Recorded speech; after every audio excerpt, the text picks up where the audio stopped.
খ্রিস্টান ধর্মের অন্যতম ধর্মীয় উৎসব বড়দিন বা ক্রিসমাস। এই দিনে উৎসব আনন্দে মেতে ওঠেন সবাই।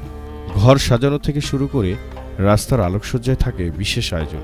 তবে প্রধান আকর্ষণ থাকে ক্রিসমাস ট্রি ডেকোরেশন বা সাজানো নিয়ে। ক্রিসমাস ট্রি সাজানোর জন্য থাকে অনেক প্রস্তুতি। বিভিন্ন ধরনের অনুষঙ্গ আর বাতি দিয়ে আলোকিত করা হয় ক্রিসমাস ট্রি, আর এর নিচে রাখা হয় বিভিন্ন ধরনের উপহার সামগ্রী। ক্রিসমাস ট্রি সাজানো এই উৎসবের অন্যতম ঐতিহ্য। তবে জানা যায় যিশুর সঙ্গে ক্রিসমাস ট্রির কোনো সরাসরি সম্পর্ক ছিল না।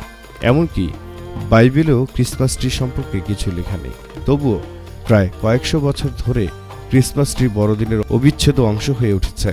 কিন্তু কেন ক্রিসমাস ট্রি সাজানো হয় আর এর পেছনের ইতিহাস কি? খ্রিস্টান ধর্মাবলম্বীদের বিশ্বাস অনুসারে ক্রিসমাস ট্রির ঐতিহ্য জার্মানি থেকে ১৬শ শতাব্দীতে শুরু হয়। ওই সময় খ্রিস্টান পরিবারে ক্রিসমাস উপলক্ষে বাড়িতে দেবদারু গাছ সাজাতেন। ধীরে ধীরে এটি জনপ্রিয় হয়ে ওঠে, যা পরবর্তী সময়ে ঐতিহ্যের রূপ নেয়।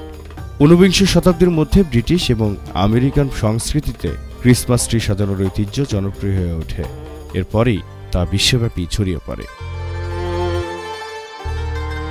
খ্রিস্টান বিশ্বাসী অনুসারীরা বলেন, দেবদারু গাছ জীবন এবং পুনর্জন্মের প্রতীক। এই গাছকে জীবনের আশা এবং নতুন জীবনের প্রতীক হিসেবেও বিবেচনা করা হয়। কিছু দেশে এই গাছকে অমরত্বের প্রতীকও মনে করেন। রোমান এবং জার্মান ঐতিহ্যে শীতকালে দেবদারু গাছ ঘরে আনার প্রচলন ছিল। তারা বিশ্বাস করতেন দেবদারু গাছ দুষ্ট আত্মাকে বাড়ি থেকে দূরে রাখে এবং সৌভাগ্য নিয়ে আসে। এদিকে দেবদারু গাছের বৈশিষ্ট্য হল উচ্চতা ৩০ থেকে ৪৫ মিটার পর্যন্ত বাড়তে পারে। এটি একটি চিরসবুজ গাছ যার পাতাগুলি সদৃশ্য। দেবদারু গাছের কাঠ খুব মজবুত, শক্ত এবং গন্ধযুক্ত।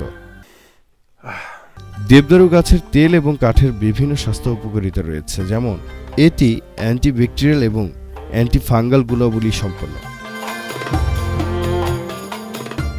সেই সূত্র ধরেই শীতের মৌসুমে ক্রিসমাস পালনের সময় দেবদারু গাছ সাজানোর রীতি শুরু হয়। খ্রিস্টানরা মনে করেন দেবদারু নামটি এসেছে দেব মানে ঈশ্বর এবং দারু হচ্ছে গাছ, তাই শব্দ থেকে যার মনে হচ্ছে ঈশ্বরের গাছ। শুধু তাই নয়, ক্রিসমাস ট্রিতে একটি তারা লাগানো হয়, আর সেই তারাটি বেথলেহেমের তারাকে নির্দেশ করে, যা ৩ জন জ্ঞানী ব্যক্তিকে যিশুর কাছে পৌঁছানোর পথ দেখিয়েছিল বলে বিশ্বাস করা হয়। আর ছোট ছোট চকচকে বল দিয়ে সাজানোর কারণ হচ্ছে এগুলো ঈশ্বরের কৃপার প্রতীক। জহির আহমেদ, সক্রিয় টিভি।